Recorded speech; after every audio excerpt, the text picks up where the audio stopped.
Hello friends, welcome to our MSTCET online classes from Professor Rammeki College of Engineering and Management, Patnera. This is Alim Khan and today we will see the lecture number 2 on differential equation. So as we know, in the last lecture, we have seen what is differential equation, what is the order and degree of differential equation, and today we will see our new topic. This is the formation of differential equation. So what is the formation of differential equation? So from the given information we can form the differential equation. जैसे कि हमने last lecture में देखा था, तो वो जो information हमने देखा था उसके बेसिस पे हम डिफरेंशियल इक्वेशन फॉर्म कर सकते हैं. Sometimes we need to eliminate the arbitrary constant from the given relation. कुछ इक्वेशन होते हैं जिसमें आपको एक आर्बिट्री कांस्टेंट दिया होता है. आर्बिट्री कांस्टेंट में वो कभी चेंज नहीं होता है, तो एक कांस्टेंट दिया होता है और उसको आपको एलिमिनेट करना पड़ता है. वो एलिमिनेट करने के लिए we have to use the operation differentiation. Means equation का हमको डेरिवेटिव लेना है और यूजिंग दिस डिफरेंशिएशन और derivative we have to form the differential equation. Now we will see some examples on this formation of differential equation. So you can see this. Obtain the differential equation by eliminating the arbitrary constant from the following. So we will see the first example. You can see this is the given thing, y is equal to 4x. Actually this is our y is equal to 4x. Now we can take this equation as it is. So equation number 1, y is equal to 4ax. Now when we differentiate this equation with respect to x by eliminating this a, अगर आप इसमें देखेंगे तो ये a arbitrary constant है और इसको eliminate करने के लिए जो ऑपरेशन यूज कर रहे हैं वो डिफरेंशिएशन यूज कर रहे हैं. So you can easily find the derivative of this y with respect to x. So it becomes dy by dx. अब 4ax है, तो 4a तो कांस्टेंट वैल्यू है, तो we can keep this 4a as it is. अब यहाँ पे हम क्या करेंगे, x का derivative with respect to x लेंगे, तो it is always 1. So you get 4a into 1 is always 4. Now we get the value of this arbitrary constant 4a. So using this value in the equation number 1, so we get the form of differential equation. You can see this. Actually this is our y. So y is equal to the value of 4a is dy by dx into x. So in this equation it involves the derivative or it contains the derivative is dy by dx. So we can say that it is our required differential equation. Okay. Now also we can see the another example. That is y is equal to capital A e raised to power 3x plus b e raised to power minus 3x. अब इसमें अगर हम देखेंगे तो we have two arbitrary constant is a and b, and we have to form the differential equation by using this given equation number 1. So simply we take the operation differentiation. So we can take differentiate with respect to x, we get. So अब जैसे कि हमको पता है y का derivative होता है dy by dx, so we can keep as it is. So now a is the constant value keeping as it is. We have to take the derivative of e raised to power 3x.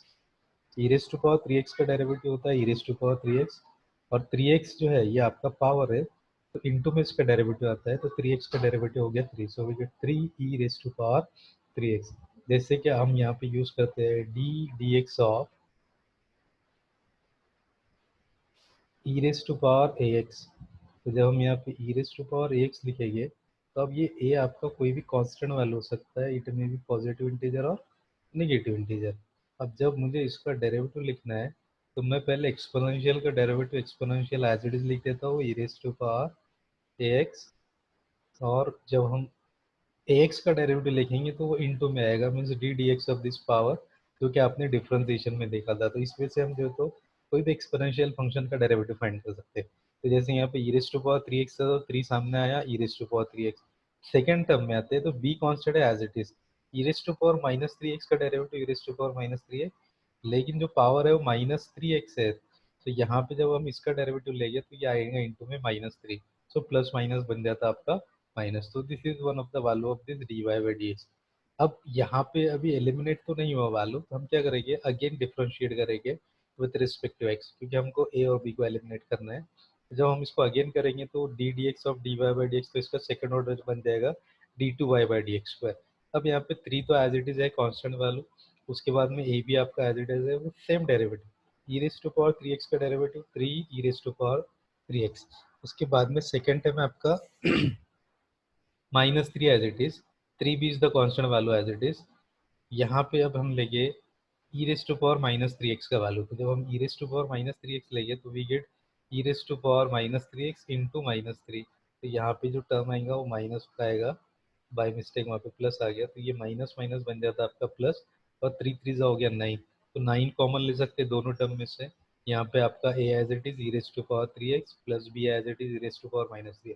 अब ये अगर value देखेंगे हम, तो from equation number one से ये value कितना है आपका y है, तो हमने यहाँ पे क्या किया, ये ब्रैकेट का वैल्यू y सब्स्टिट्यूट किया, तो आपको यहाँ पे वैल्यू मिल जाता d two y by d x square is equal to nine. This is one of the form of differential equation. Okay, तो इसी तरह से हम जो है तो और भी दूसरे एग्जाम्पल देख सकते हैं। सो यहाँ पे नेक्स्ट एग्जाम्पल के लिए हम जाएंगे। You can see next example, y is equal to c1 plus c2 e raised to power x। Okay, तब यहाँ पे अगर हम देखेंगे तो also we have two constant c1 as well as c2, so these are the two arbitrary constant, जैसे कि यहाँ पे बताया गया। अब वही सेम प्रोसेस यूज कर रहे हैं हम, डिफरेंशिएट कर रहे हैं विद रिस्पेक्ट टू x। तो जैसे मैंने डिफरेंशिएट किया तो dy by dx is what, c1 plus c2 into x e raise to power x. अब यहाँ पे क्या कर रहे हैं एक्चुअल में हम, यहाँ पे अब x के दो फंक्शन है, एक ये ब्रैकेट वाला फंक्शन है और दूसरा जो है एक्सपोनेंशियल फंक्शन है। तो हम जब इसको डिफरेंशिएट करेंगे तो यहाँ पे जो रूल है हमारा वो यूज होगा प्रोडक्ट रूल। प्रोडक्ट रूल क्या बोलता है कि first function as it is, इसलिए हमने फर्स्ट को एज इट इज रखा, डेरिवेटिव ऑफ सेकेंड, तो एक्सपोनेंशियल का डेरिवेटिव एक्सपोनेंशियल। ओके, प्लस अब यहाँ पे हम क्या करेंगे, फर्स्ट का डेरिवेटिव लेंगे, तो c1 तो कांस्टेंट है, कांस्टेंट का derivative zero, plus c2 as it is आएगा और x का डेरिवेटिव वन, बचा हुआ टर्म है आपका e raise to power x as it is. जब हम इसको डिफरेंशिएट किए तो हमको ये वाला फॉर्म मिल जाएगा। तब हम क्या करेंगे, d y by d x as it is equal to, ये वैल्यू हमको बाय डिफॉल्ट दिया है इक्वेशन नंबर वन में, कितना दिया है y। तो अब हमको ये पूरा टर्म जो है वो कितना मिल जाएगा, y मिल जाएगा, तो हमने यहाँ पे y सब्स्टिट्यूट कर दिया, c2 e raised to power x, this is our equation number 2. Now also the second arbitrary constant c2 is there, so for eliminating this c2 we have to again differentiating this equation with respect to x। तो जैसे कि आप यहाँ पे देख सकते हैं कि हम यहाँ पे जो सेकंड जो एलिमेंट है आपका c2, इसको भी हमको यहाँ से क्या करना है, एलिमिनेट करना है। तो एलिमिनेट करने के लिए अब क्या कर रहे हैं हम यहाँ पे देखिए, we have to again differentiating, so you get this d2y by dx square, इसका सेकंड ऑर्डर मिल जाएगा आपको, y का डेरिवेटिव कितना आ जाएगा, dy by dx plus c2 as it is e raised to power x। अब यहाँ पे अगर हम देखेंगे, so we have the value of this c2 e raised to power x, ये यहाँ पे मैंने एज इट इज रखा, d2y by dx स्क्वायर, और ये टर्म को इधर ले गया तो it is minus dx dy by dx। अब हमने क्या करना है कि ये जो c2 e raised to power x है, इसका value in terms of derivative मिल गया। अगर ये सेम वैल्यू हम इक्वेशन नंबर वन में पुट कर देंगे तो यहाँ से c2 पे एलिमिनेट हो जाएगा, और जो रिमेनिंग फॉर्म है हमको वो डेरिवेटिव के फॉर्म में मिल जाएगा, और डेरिवेटिव के फॉर्म में मिल गया, mean this is one of the form of differential equation. तो हम क्या करते हैं, put this value in equation number two. ये हमारा इक्वेशन नंबर टू है, देखिए यहाँ पे dy by dx is equal to y as it is. आपने क्या करना है, c2 e raised to power x का वैल्यू जो है वो रखना है यहाँ पे, तो c2 e raised to power x का वैल्यू कितना है, plus d2y by dx square minus dy by dx। अब ये इक्वेशन जो मिला हमको, तो इसको जब सिंप्लीफाई करेंगे हम, तो सेकंड ऑर्डर पहले आएगा d2y by dx स्क्वायर। अब इसको इधर लेकर आया मैंने, तो ये माइनस वन कितने टाइम्स हो जाएगा, minus two times into d y by d x plus y का term as it is equal to zero. So this is the required differential equation. Okay, इसी तरह से हम देख सकते हैं यहाँ पे और एक y is equal to C square plus c by x. अब यहाँ पे अगर देखेंगे तो we have the one arbitrary constant, that is c। तो first we will try to eliminate this c by using the operation differentiation। तो हम क्या करते हैं, dy by dx, y का डेरिवेटिव इज इक्वल टू, ये तो कांस्टेंट है, आपको मिल जाएगा minus c by x square, but मुझे यहाँ पे c का वैल्यू चाहिए, तो c का वैल्यू क्या लेता हूँ मैं यहाँ पे, minus x square into d y by d x, यानी ये c एज इट इज यहाँ पर है क्या, ये वन अपॉन एक्स स्क्वायर इधर गया तो कितना हो जाएगा, x square into d y by. अब जो c हमने फाइंड किया वो जो गिवन इक्वेशन है वहाँ पे रख देंगे, तो it is very simple, y is equal to C square है तो ये पूरे टर्म का स्क्वायर हो जाएगा, means it is minus x square d y by d x square whole square. Okay, minus x square into d y by d x, ये हो गया आपका सी का value, into remaining values one by x. अब जब मैं इसको simplify करता हूँ तो माइनस का डेरिवेटिव क्या आ जाता है आपका, प्लस आ जाता है। तो it is simple x raised to power 4 d y by d x whole square minus x square into d y by d x into x. तो ये एक्स और एक्स क्या हो जाएगा, कैंसिल हो जाएगा। तो it is simply x. When we simplify the term, so it is simple x raised to power 4 dy by dx square minus x dy by dx, ये plus y इधर आया तो minus y is equal to 0. So this is also one of the form of differential equation. Okay.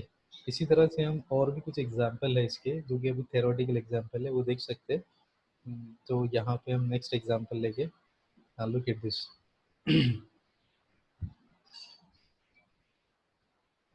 The rate of decay of the mass of radioactive substance anytime is k times its mass at that time.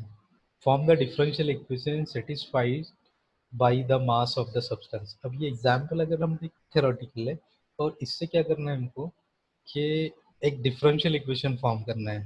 तो सबसे पहले तो जो given condition है उसके हिसाब से हम देखते हैं। Let m be the mass of the given radioactive substances, यानी आपको जो गिवन रेडियो एक्टिव सब्सटेंस दिया है उसका जो वैल्यू है वो क्या है, मास एम है, एट एनी टाइम टी। तो मैंने यहाँ पे टाइम कंसिडर किया टी। अब जो गिवन कंडीशन है, गिवन कंडीशन क्या बोलती है, the rate of decay of mass. Rate of means इसमें कुछ तो भी चेंज आ रहा है मास में, किसके साथ, टाइम के साथ। तो वहाँ पे जो rate of change of quantity बनती है आपकी, वो बनती है डेरिवेटिव की।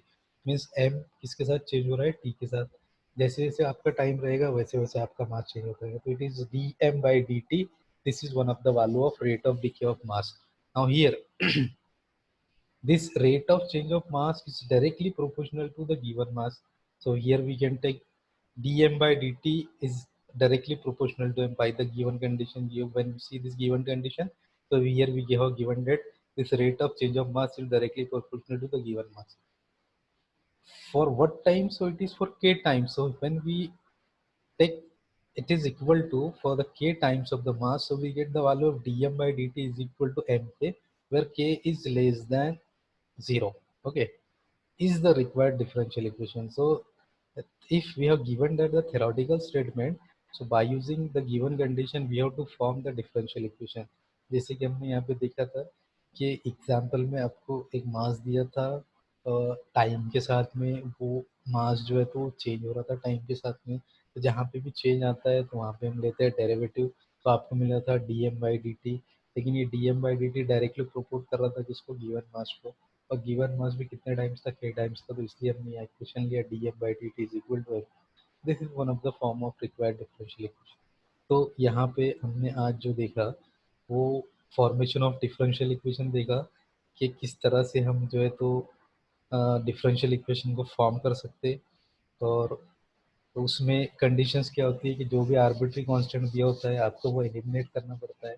और एलिमिनेट कैसे करना पड़ता है कि एक ऑपरेशन लेना होता है, वो ऑपरेशन होता है आपका डेरिवेटिव या difference. So thank you for watching for today's lecture.